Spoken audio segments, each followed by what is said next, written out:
नमस्कार, खरी खरी लेकर हाजिर हूं मैं सर्वमित्रा। आज प्रियंका गांधी ने संसद में बतौर सांसद शपथ ली। पहली बार प्रियंका गांधी किसी भी निर्वाचित सदन में पहुंची हैं।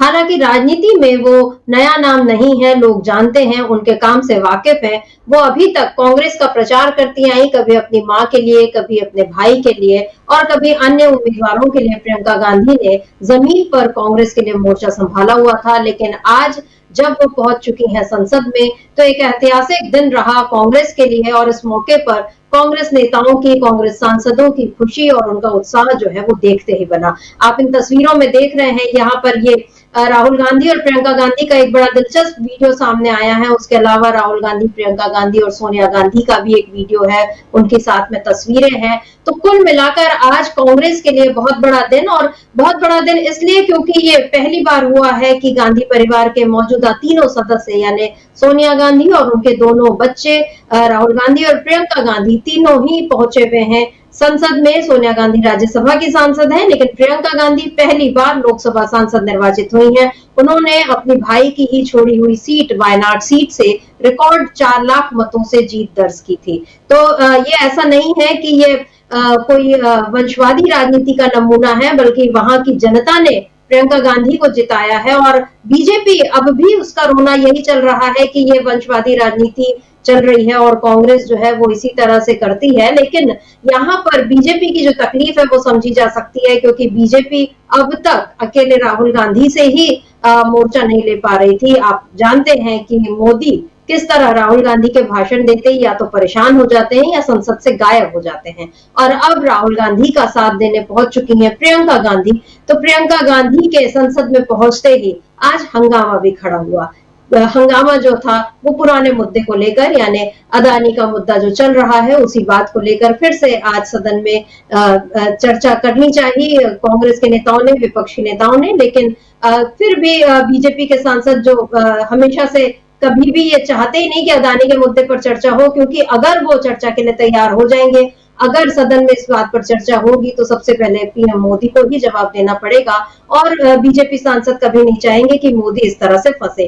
तो कुल मिलाकर अदानी मुद्दे पर आज फिर से संसद में हंगामा देखने मिला। लेकिन आज संसद में दूसरी जो चहल पहल थी वो थी प्रियंका गांधी के पहुंचने की। और प्रियंका गांधी के अब संसद में पहुंचने से किस तरह बदल जाएगी तस्वीर लोकसभा की भी, भारतीय राजनीति की भी, क्या होगा बीजेपी का, इन्हीं तमाम मुद्दों पर आज हम चर्चा करेंगे। खरी खरी हमारे साथ जुड़े हुए हैं अमलेंदु उपाध्याय जी। अमलेंदु जी नमस्कार, स्वागत आपका इस कार्यक्रम में।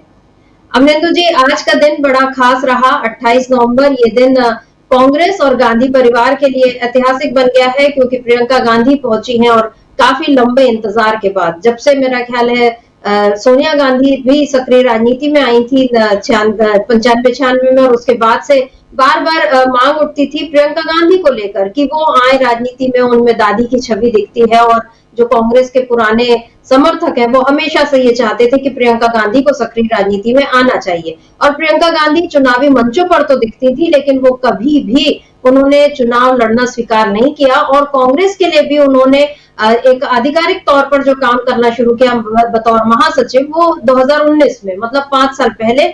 और अब जाकर उन्होंने चुनाव लड़ा, और चुनाव भी ऐसा लड़ा कि बिल्कुल हंगामा मच गया, जिससे 4 लाख वोट जो है उनसे जीत, बहुत बड़ी जीत होती है।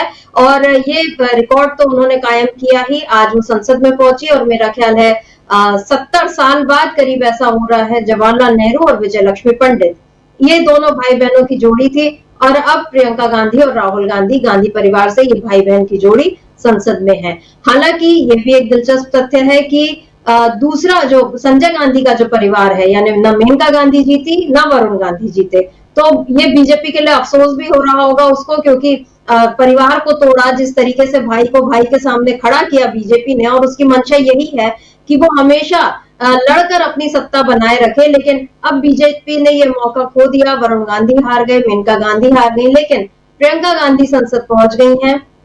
हम आपसे जानना चाहेंगे कि प्रियंका गांधी के संसद में पहुंचने के क्या मायने हैं। लेकिन उससे पहले दर्शकों को एक मजेदार वीडियो, एक अच्छा, मन को अच्छा लगने वाला वीडियो दिखा देते हैं, जिसमें ये दिख रहा है कि कैसे राहुल गांधी जो कहते हैं, जो जिस तरह से वो पूरे देश भर में मोहब्बत की दुकान खोलेंगे, ऐसा उनका दावा है। और जिस तरह से वो लोगों से मिलते हैं कि मानो उनके अपने सगे हैं, लेकिन इन सगे भाई बहन के बीच का जो एक रिश्ता है उसको देखकर राजनीति में एक थोड़ा, जिसको हम कहते हैं कि एक नयापन, एक ताजगी सी महसूस होती है। पहले ये वीडियो देखते हैं, उसके बाद चर्चा को आगे बढ़ाते हैं। Stop. Let me also take one. Our action में क्या है? Why कैसी?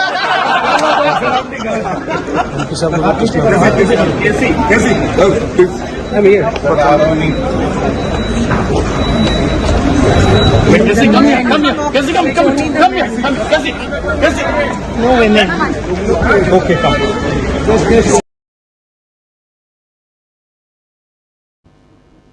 काफी खुशगवार माहौल था अमलेंदु जी। और बहुत कम ऐसा होता है कि मतलब केवल ऐसा नहीं कि राहुल गांधी और प्रियंका गांधी खुश है, उनके साथ जो आसपास जितने भी लोग खड़े थे वो किस तरह से खुश थे और उन्हें अच्छा लग रहा था ये देखकर कि हाँ, जैसे एक नेचुरल रिश्ता होता है भाई बहन का, और वो जिस तरीके से व्यवहार करते हैं, कहीं कोई बनावट नहीं, कहीं कोई जबरदस्ती का दिखावा नहीं, जो जैसे रहते हैं उसी तरीके का वो व्यवहार उनका बाहर भी रहता है। राजनीति से ये जो चीज है गायब होती जा रही है, बनावट उसमें भरती जा रही है। और अब प्रियंका गांधी जब संसद पहुंच गई हैं, दोनों के इक्वेशन सभी को पता है, और उनका जो प्रियंका गांधी का अंदाज है बोलने का, उनके जो मुद्दे उठाने का तरीका है, जिस तरीके से चुटीलेपन के साथ वो घेरती रही हैं मोदी को, बीजेपी को, अभी तक मतलब मेरा ख्याल है संसद में अखिलेश यादव में हम ये खूबी देख सकते हैं, उनके भी तंज वैसे ही होते हैं क्योंकि हिंदी पर पकड़ अच्छी है। अब प्रियंका गांधी भी उसी तर्ज पर करेंगी काम। क्या लगता है आपको कि क्या प्रियंका गांधी के पहुंचने से कांग्रेस में एक नई जान आज भरती हुई दिख रही है आपको? बिल्कुल, अगर इसको देखा जाए तो प्रियंका गांधी के सदन में पहुंचने से कांग्रेस में एक नई ऊर्जा का संचार होता हुआ साफ तौर पर दिखाई पड़ रहा है। और ये देखा जा रहा है कि अब कांग्रेस में एक नई ताकत जो है वो दिखाई पड़ रही है। और ये लगने लगा है कि ये भाई बहन की जोड़ी संसद में जिस तरीके से अब मौजूद है, मोदी सरकार के लिए सदन के अंदर परेशानियां, खासतौर से लोकसभा में परेशानियां ज़्यादा बढ़ने वाली हैं। राहुल गांधी एक तरीके से जिस तरीके से मुद्दों के आधार पर प्रहार करते हैं और ज़बरदस्त तरीके से प्रहार करते हैं, वहीं प्रियंका गांधी मुद्दों के साथ साथ जनता के साथ किस तरीके से कनेक्ट किया जाता है उसको लेकर वो तुरंत जवाब देती हैं। और महत्वपूर्ण बात यह है कि प्रियंका गांधी तुर्की बीजेपी के सवालों के जवाब भी देती हैं, और ऐसे जवाब देती हैं कि बीजेपी तिलमिला जाती है बुरी तरीके से। तो अब प्रियंका गांधी का सदन में होना बीजेपी के लिए और ख़ासतौर से प्रधानमंत्री नरेंद्र मोदी के लिए एक नई परेशानी का सबब होगा, चूँकि राहुल गांधी और प्रियंका गांधी अब दोनों सदन में मोर्चा संभालेंगे मोदी सरकार के खिलाफ।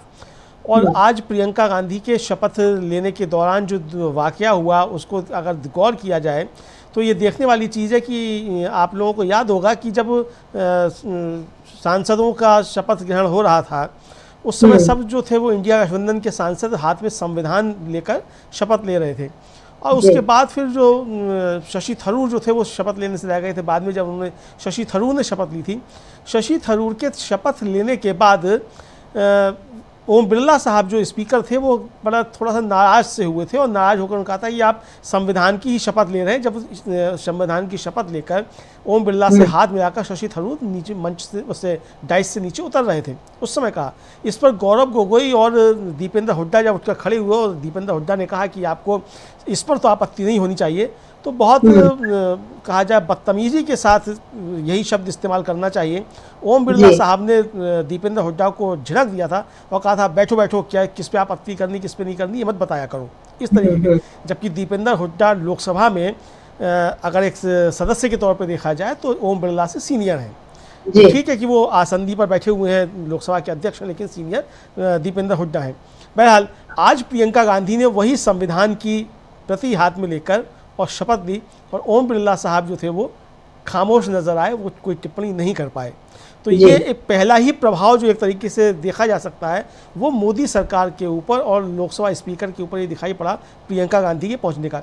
आज ये शब्द ठीक उसी तरीके से समझा जा सकता है जिन लोगों ने पुरानी संसद की कार्रवाई को देखा और पढ़ा है कि जब इंदिरा गांधी पहुंची थी सदन में पहली बार चुनकर, तो ठीक इसी तरीके का माहौल था और उस समय डॉक्टर लोहिया सदन में मौजूद थे। जी आज कुछ कुछ जो है वो छवि इसी तरीके की देखने को मिली कि इंदिरा गांधी की छवि जो थी प्रियंका गांधी का जो आज हुलिया था उसमें भी वो साफ तौर पर दिखाई पड़ रही थी। तो शायद समझ सकते हैं कि इंदिरा गांधी 2 जो है वो लौटकर लोकसभा में पहुंची हैं। लेकिन एक महत्वपूर्ण बात इसके साथ साथ ये भी है कि अब पूरा गांधी नेहरू परिवार, राजीव गांधी की वंशावली जो है उसको देखा जाए, वो पूरा परिवार अब पार्लियामेंट में है।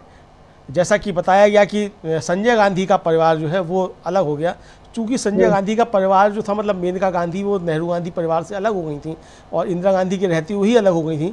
तो लेकिन वो जो वंश वृक्ष जो चलता है तो वंश वृक्ष की जिम्मेदारी जो थी वो राजीव गांधी पे ही आई। तो एक तरीके से कहा जा सकता है कि पूरा नेहरू गांधी परिवार इस समय जो है वो सदन के अंदर मौजूद है। सोनिया गांधी राज्यसभा में है, राहुल गांधी और प्रियंका गांधी अब लोकसभा में है। और दूसरी बात यह है कि प्रियंका गांधी की बहुत बड़ी जीत वायनाड से हुई है। राहुल गांधी जितने वोटों से जीते थे उससे ज़्यादा मतों से जीतकर प्रियंका गांधी पहुंची हैं और लोकसभा में पहुंची हैं।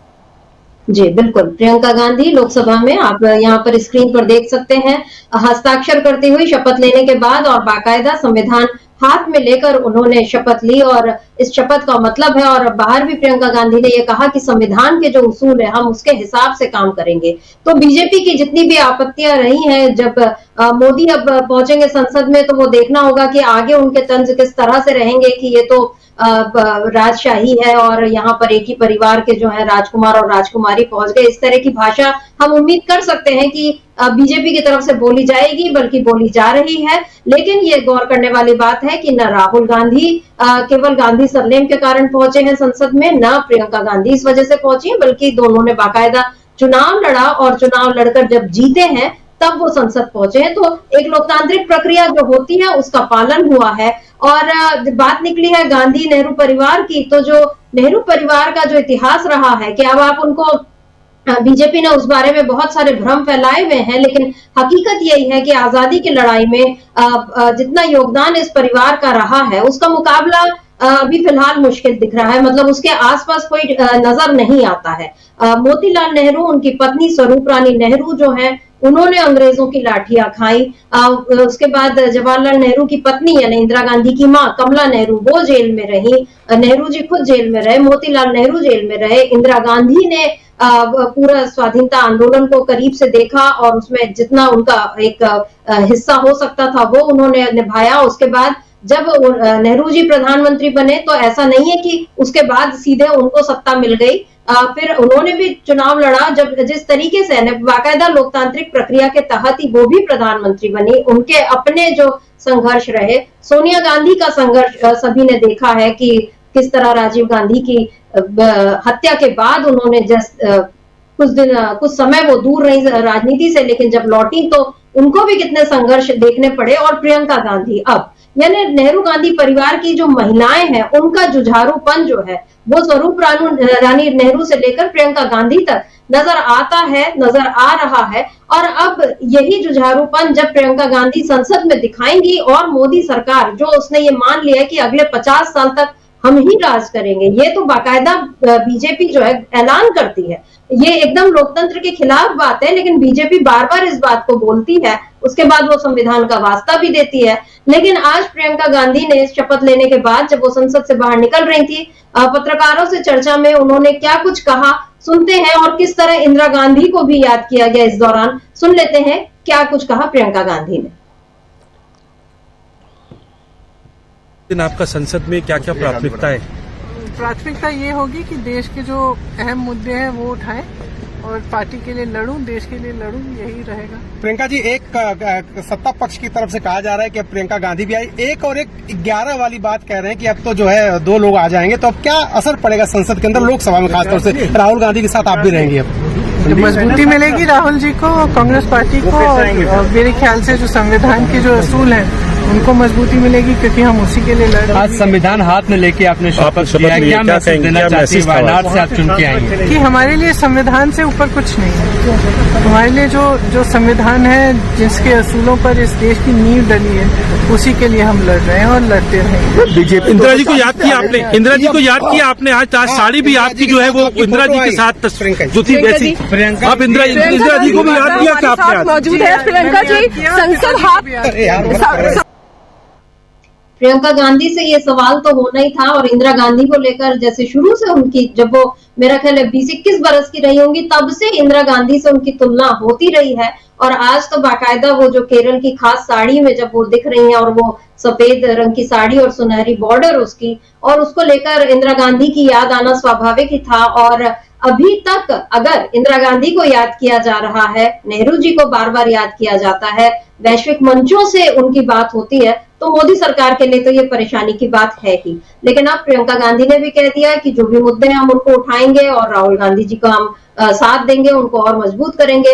मल्लिकार्जुन खड़गे ने भी आज इस बात पर खुशी जताई, और उन दोनों की एक बहुत प्यारी सी तस्वीर भी सामने आई है, जिसमें मल्लिकार्जुन खड़गे प्रियंका गांधी के सिर पर हाथ रखकर उनको आशीर्वाद दे रहे हैं। लेकिन मल्लिकार्जुन खड़गे ने क्या कुछ कहा है प्रियंका गांधी के संसद में पहुंचने पर, और क्या महसूस करते हैं वो, इसको भी सुनते हैं। हमारे लिए एक पार्लियामेंट में नई ऊर्जा, नई शक्ति हमको मिली, और वो अच्छे वक्ता हैं और हर चीज को समझते हैं और जनता के समस्या को उठाते हैं, और खासकर महिलाओं की समस्याओं को वो उठाने में सक्षम है।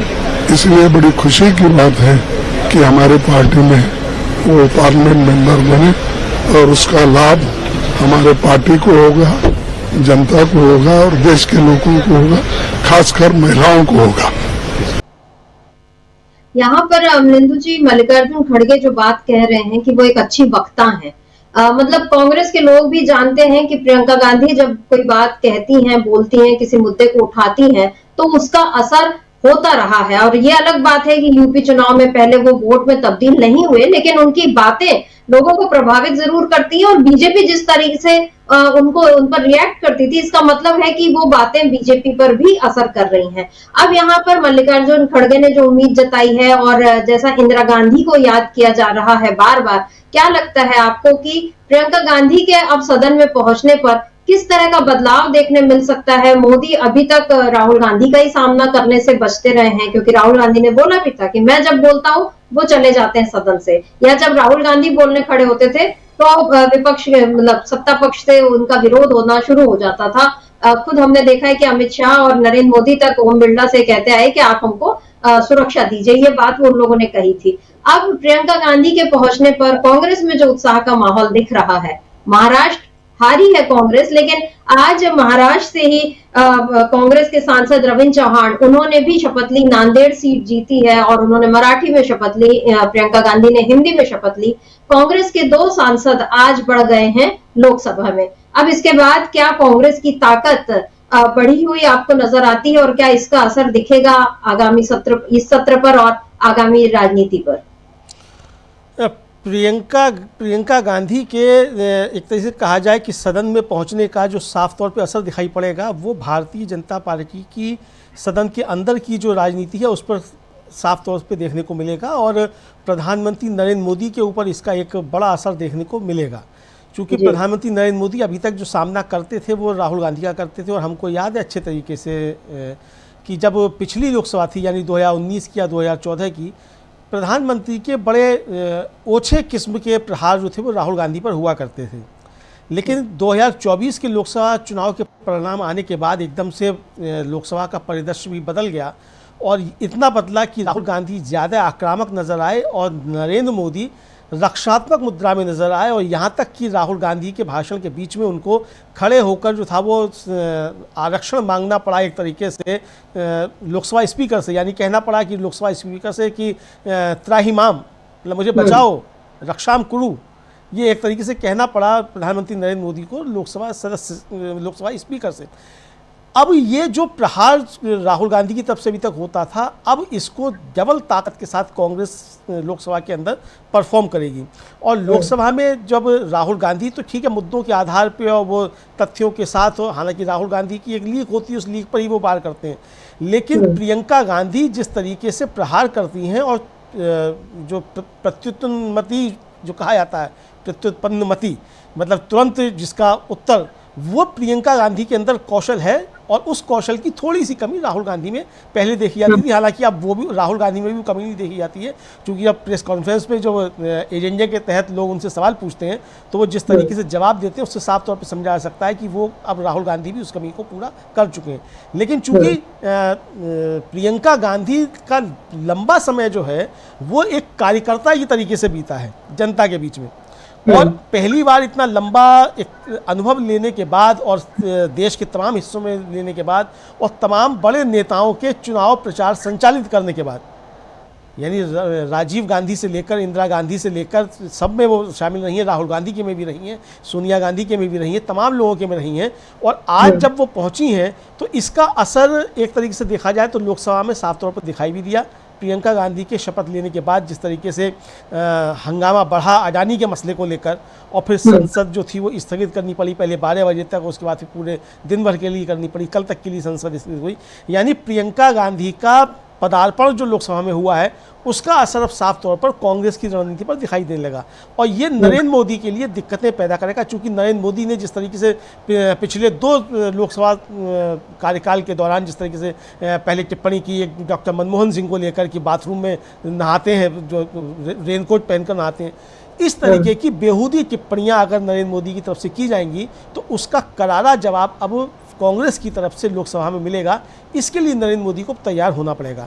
लेकिन हमको लगता है कि जिस तरीके का इस समय लोकसभा का परिदृश्य है उसमें नरेंद्र मोदी अब लोकसभा में आने से बचेंगे। पहले भी कम आते थे, राहुल गांधी ने जब कहा कि वो मैं रहूँगा तो वो नहीं आएंगे, और हमने देखा कि वो लोकसभा में नहीं पहुँचे नरेंद्र मोदी। और अब लगता है कि प्रियंका गांधी भी जब पहुँच गई हैं तो इसका सीधा सीधा असर जो है वो नरेंद्र मोदी की जो मानसिक स्थिति है उस पर इसका असर देखने को मिलेगा। अब देखना होगा कि नरेंद्र मोदी जब लोकसभा में आते हैं तब वो किस तरीका का व्यवहार करते हैं, और प्रियंका गांधी और राहुल गांधी की जोड़ी का एक तरीके से प्रभाव जो है वो नरेंद्र मोदी के ऊपर किस तरीके से दिखाई पड़ता है।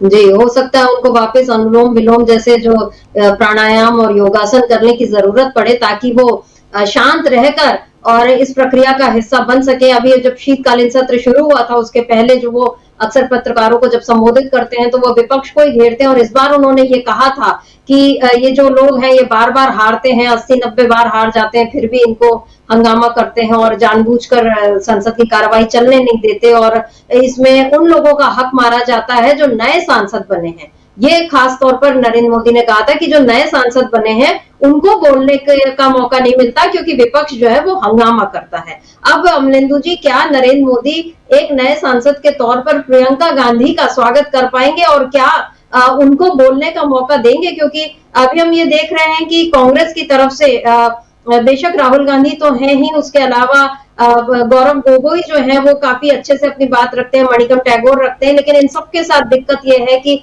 हिंदी में उस तरह से वो धारा प्रवाह या जो आपने कहा कि प्रत्युत्पन्नमति यानी हाजिर जवाबी हो, और एक जो तुरंत जिसको हम कहें कि आशु भाषण जिसको बोलते हैं कि कभी कोई मुद्दा उठा तो आपने फौरन उस पर अपनी राय रखी, ये चीज जो है इसकी कमी कांग्रेस के बहुत से नेताओं में, क्योंकि केवल अंग्रेजी और हिंदी का वो फर्क आ जाता है, इस वजह से देखी गई। लेकिन अब के.एल. शर्मा भी हैं अमेठी से, मतलब वो भी जो पहुंचे हैं, और अब मतलब इसमें प्रियंका गांधी जब ये पहुंची हैं तो इसका क्या असर देखने मिलेगा? क्या अब वो मुद्दों को और प्रभावी तरीके से रख पाएंगे? और दूसरा सवाल ये कि प्रियंका गांधी पहुंची वायनाड से, तो जाहिर है केरल के लोगों में उत्साह है और इसका असर पूरे दक्षिण भारत पर पड़ेगा। और जैसा हमने देखा कि जो स्टालिन है वहां के डीएमके के प्रमुख और तमिलनाडु के मुख्यमंत्री, उन्होंने बाकायदा प्रियंका गांधी को बधाई दी। केसी वेणुगोपाल तो है ही, उधर डीके शिव कुमार वगैरह नेता हैं, ये सारे लोग मिलकर वहां पर इंडिया गठबंधन और कांग्रेस को मजबूती दे रहे हैं दक्षिण भारत में। लेकिन उत्तर भारत और खासतौर पे उत्तर प्रदेश, यहाँ से भी प्रियंका गांधी का जो रिश्ता है वो अटूट है, और जिस तरीके से अमेठी में जीते के.एल. शर्मा और रायबरेली से राहुल गांधी, अब प्रियंका गांधी के संसद में पहुंचने पर क्या उत्तर प्रदेश में भी कांग्रेस की स्थिति आपको मजबूत होती हुई नजर आ रही है? प्रियंका गांधी के लोकसभा में पहुंचने का उत्तर भारत और दक्षिण भारत दोनों पर असर होगा, इसको साफ तौर पर समझा जा सकता है। दक्षिण भारत पे तो असर ये है कि चूंकि अब गांधी परिवार का एक सदस्य दक्षिण भारत से चुनकर आया है और राहुल गांधी पहले दक्षिण भारत से चुनकर आए थे 2019 में वायनाड से ही, और उन्होंने वो सीट खाली की थी, तो उस सीट पर प्रियंका गांधी पहुंची हैं। यानी दक्षिण से रिश्ता जो है वो गांधी नेहरू परिवार का वो बना हुआ है और इसका प्रभाव साफ तौर पर दक्षिण की राजनीति पर दिखाई पड़ेगा। और राहुल के वायनाड में लड़ने का ही एक तरीके से फ़ायदा ये कहा जा सकता है कि तेलंगाना में जहां कांग्रेस को कोई समझ ही नहीं रहा था कि कांग्रेस वहां सरकार बना सकती है और लड़ाई में भी आ सकती है, ये भी नहीं समझा जा रहा था। और राहुल गांधी की भारत जोड़ो यात्रा और वायनाड का असर, ये सब मिलाकर अगर देखा जाए तो इसने वहाँ तेलंगाना में कांग्रेस की सरकार बनाने में महत्वपूर्ण भूमिका अदा की। कर्नाटक में भी इसकी वायनाड से उनके लड़ने की एक महत्वपूर्ण भूमिका रही। अब प्रियंका गांधी जब दक्षिण से चुनकर आई हैं तो आज भी साफ तौर पर देखा जा रहा है कि दक्षिण के सांसदों में एक अति उत्साह जो था वो देखने को मिला, जो दक्षिण के कांग्रेस के सांसदों में अति उत्साह देखने को मिला प्रियंका गांधी को लेकर। लेकिन इसके साथ साथ उत्तर भारत पे इसका क्या असर पड़ेगा, ये बहुत महत्वपूर्ण बात है।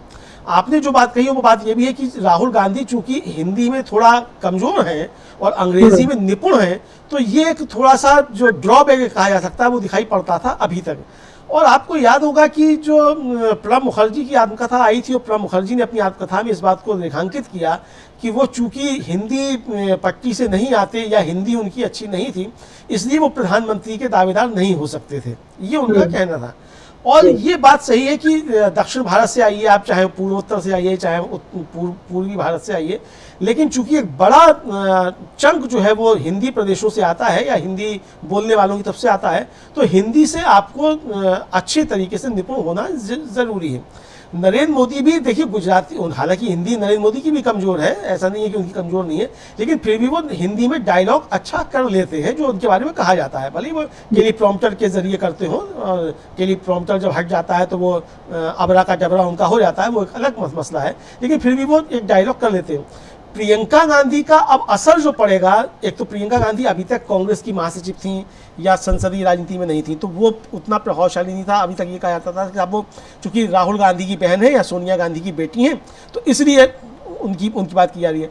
अब प्रियंका गांधी राहुल गांधी की बहन भी हैं, सोनिया गांधी की बेटी भी हैं, नेहरू गांधी परिवार की तीसरी सदस्य भी हैं जो इस समय सदन में मौजूद हैं, सदन में आ गई हैं। इसके साथ साथ प्रियंका गांधी अब दक्षिण भारत का प्रतिनिधित्व करने वाली केरल की लोकसभा सदस्य भी हैं। तो इसलिए अब प्रियंका गांधी की आवाज़ जो है वो उत्तर और दक्षिण दोनों में असर करेगी। और उत्तर प्रदेश में इसका सीधा सीधा लाभ ये मिलेगा कि उत्तर प्रदेश के मसलों को भी प्रियंका गांधी उठाएंगी, चूंकि वो उत्तर प्रदेश की प्रभारी भी नहीं है कांग्रेस की, और उनका लंबा जीवन जो है वो उत्तर प्रदेश से रहा है। अभी जब संभल का मसला आया तो इमरान मसूद जो सहारनपुर के सांसद हैं, उनकी एक बाइट काफ़ी ज़्यादा वायरल हुई और उसमें वो कह रहे हैं कि प्रियंका गांधी से हम लोग मिले हैं और प्रियंका गांधी जाएंगी, राहुल गांधी भी जाएंगी, और चूंकि प्रियंका गांधी उत्तर प्रदेश की इंचार्ज रही हैं, तो हमारे जख्मों पर मलहम लगाने का काम गांधी नेहरू परिवार से ज़्यादा अच्छा कोई नहीं कर सकता है, तो इसलिए वहाँ सब लोग जाएंगे। ये बात इमरान मसूद कहते हुए सुने गए। तो प्रियंका गांधी का सदन में उपस्थिति न केवल दक्षिण भारत को बल्कि उत्तर भारत और खासकर उत्तर प्रदेश में एक असर डालेगी, ये अब साफ तौर पर देखा जाएगा। जी, प्रियंका गांधी के आज संसद में पहुंचते ही राजनीतिक तस्वीर जो है वो बदलती हुई दिखाई दे रही है। कांग्रेस ने आज एक ट्वीट में एक तस्वीर प्रियंका गांधी, राहुल गांधी और सोनिया गांधी की तीनों की एक तस्वीर जो है वो शेयर की है और उस पर कि किस तरह से ये तीनों जो है देश सेवा में लगे हैं। बस एक ये लाइन और जय हिंद लिखा है और यहाँ पर राहुल गांधी, सोनिया गांधी और प्रियंका गांधी के साथ। और इसी तस्वीर के साथ आज इमरान प्रतापगढ़ी जो है कांग्रेस के सांसद, उन्होंने भी एक दो लाइनें लिखी हैं कि सियासत भी संभालेंगे, विरासत भी संभालेंगे, जरा कुछ दिन ठहर जाओ, हुकूमत भी संभालेंगे। क्या ये अमरेंदु जी मोदी के लिए मतलब चेतावनी है, चुनौती है कि बस कुछ दिन और रुक जाओ, अब हुकूमत संभालने के दिन भी करीब आ रहे हैं? और बात हुकूमत संभालने की निकली है तो इधर महाराष्ट्र को लेकर एक बड़ी हलचल मची है। अब तक सीएम पद का नाम का जो है ऐलान नहीं हुआ कि देवेंद्र फडणवीस बन रहे हैं, और एकनाथ शिंदे तो पहले ही अपने हाथ उन्होंने पीछे खींच लिए, लेकिन देवेंद्र फडणवीस के नाम पर भी अभी तक मोहर नहीं लगी है। आज शाम को बैठक हो रही है, अभी तमाम नेता महाराष्ट्र से पहुंच रहे हैं दिल्ली, और हलचल वहां पर तेज है। लेकिन इस बीच संजय राउत जो है उन्होंने एक बड़ा बयान दिया। उन्होंने कहा कि आप आखिर इतना वक्त क्यों लगा रहे हैं, आपको तो केवल 24 घंटे में आपका नाम फाइनल हो जाना चाहिए था। क्या कुछ कहा है संजय राउत ने, इसको सुनते हैं।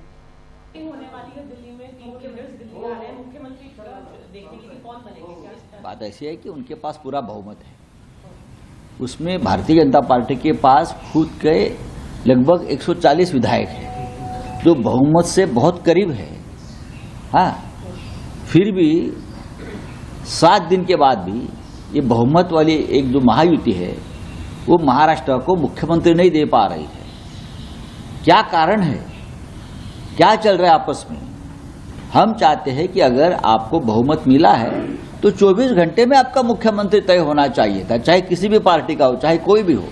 लेकिन मोदी और शाह जी को और उनके नेताओं को, पार्टी के मुख्यमंत्री तय करने में इतनी कठिनाई क्या है, यह हमारी जनता जानना चाहती है। एकनाथ शिंदे ने कल एक स्टेप बैक लेते हुए ये कहा कि मोदी शाह जो कहेंगे वो मंजूर है डिसीजन। और क्या कर सकते हैं? उनके सामने कौन सा विकल्प था, आप मुझे बता सकते हैं? देखिए, ये बहुत ही दुर्भाग्यपूर्ण है। वो बाला साहेब ठाकरे जी का नाम लेते हैं, शिवसेना नाम से राजनीति करते हैं, लेकिन उसके भविष्य का फैसला दिल्ली से होता है। बाला साहेब ठाकरे जी की शिवसेना का भविष्य कभी दिल्ली में तय नहीं हुआ, मुंबई में तय हुआ है। हम कभी दिल्ली में नहीं गए। अटल जी थे, अडवाणी जी थे, और भी नेता थे।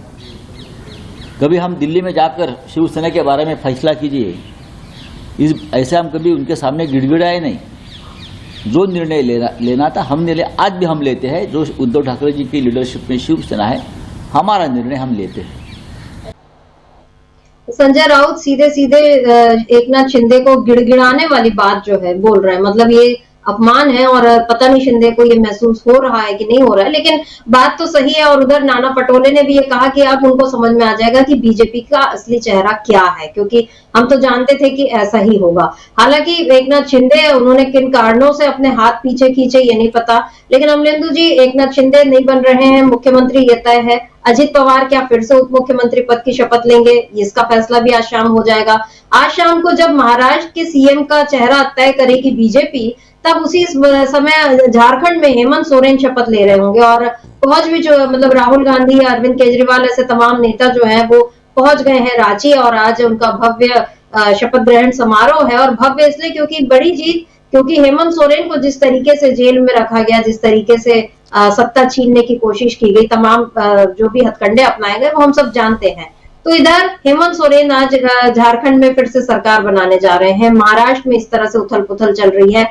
प्रियंका गांधी पहुंच गई हैं लोकसभा, और इधर ईवीएम को लेकर हंगामा चल ही रहा है। आज रोहित पवार ने ये कहा कि चुनाव आयोग जो है वो सभी दलों की एक बैठक बुला ले, उसमें कैमरा भी रहे और मीडिया के लोग भी रहे, और सारी बातों की रिकॉर्डिंग हो, बैठक हो, और उसके बाद पूरे एक जो प्रोसेस है वो फिर से हम करके देखें। और हम ये नहीं कह रहे कि आप ये नतीजे बदल दीजिए इस बार के, लेकिन हमारी जो शंकाएं हैं उनको आप सुन लीजिए। ये एक नई चुनौती रोहित पवार ने चुनाव आयोग के सामने रखी है। और उधर निर्मला सीतारमण के पति परगला प्रभाकर, उनका एक बयान आया है। उन्होंने ईवीएम पर सवाल उठाए हैं कि महाराष्ट्र में चुनाव के दिन 5 बजे के आंकड़े के बाद तकरीबन 76 लाख वोट बढ़ गए, क्या 76 लाख लोग लाइन में लगे हुए थे, ये उन्होंने पूछा है। इधर पूर्व मुख्य चुनाव आयुक्त जो है कुरैशी, उन्होंने भी ये कहा कि ये मेरी समझ से परे है कि आखिर इतने सारे वोट, इतने लाख वोट बढ़ कैसे गए, और इसका क्या रीजन हम दे सकते हैं, मेरी समझ में नहीं आता।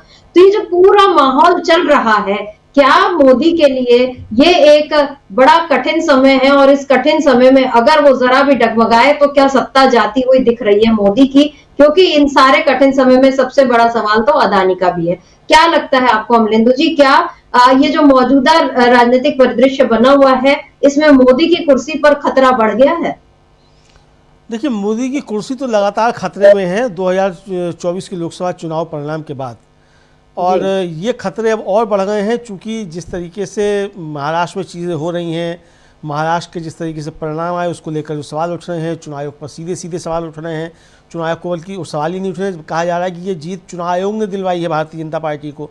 मशीनों के जरिए दिलवाई है, वोटिंग परसेंटेज में हेरा फेरी करके दिलवाई है, यानी अब सीधे सीधे निशाने पर चुनाव आयोग है। ये बात तो अच्छी तरीके से लोगों की समझ में आ रही है। तो नरेंद्र मोदी के लिए अब परेशानियां बढ़ने वाली हैं, चूंकि अब विपक्ष चुनाव आयोग को सीधे सीधे अपने हमले की जद में ले रहा है और ये साफ कह रहा है कि महाराष्ट्र में भारतीय जनता पार्टी की जीत जनता के द्वारा दी हुई जीत नहीं है, ये मैन्युफैक्चर्ड जीत है और इसको चुनाव आयोग ने मैनेज किया है। और जिस तरीके से 76 लाख वोट बढ़ गए, वोटिंग के बाद बढ़ गए 76 लाख वोट, और उसको लेकर सवाल उठ रहे हैं।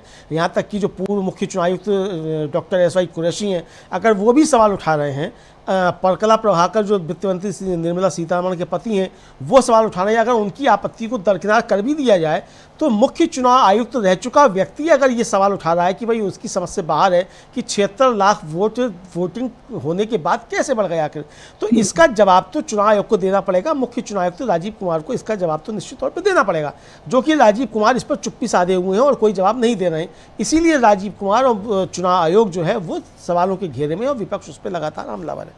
रोहित पवार ने आज कई ट्वीट किए हैं और कई सवाल उन्होंने उठाए हैं और आज एक आंदोलन की एक तरीके से कहा जाए वो शुरुआत हो चुकी है ईवीएम के खिलाफ। और वो ईवीएम के खिलाफ आंदोलन की शुरुआत जो है वो बाबा आढब करके एक सामाजिक कार्यकर्ता हैं 94 साल के, उन्होंने इसकी शुरुआत की है। आज से वो आमरण अनशन पर बैठ रहे हैं और उन्होंने इसको आत्मक्लेश नाम दिया है अपने अनशन का, यानी कि वो आत्म संशोधन इस तरीके से उसको स्पिरिचुअली मराठी में उसको आत्मक्लेश कहते हैं, वो उन्होंने नाम दिया है।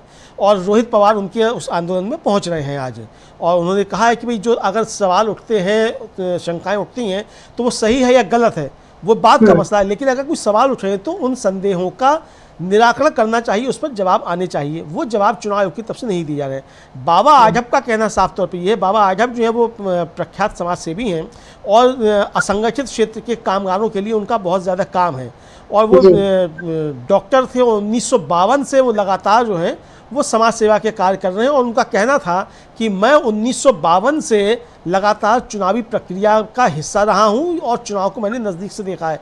इतना ज़्यादा भ्रष्टाचार मैंने अब तक कभी नहीं देखा जितना महाराष्ट्र के विधानसभा चुनाव में हुआ।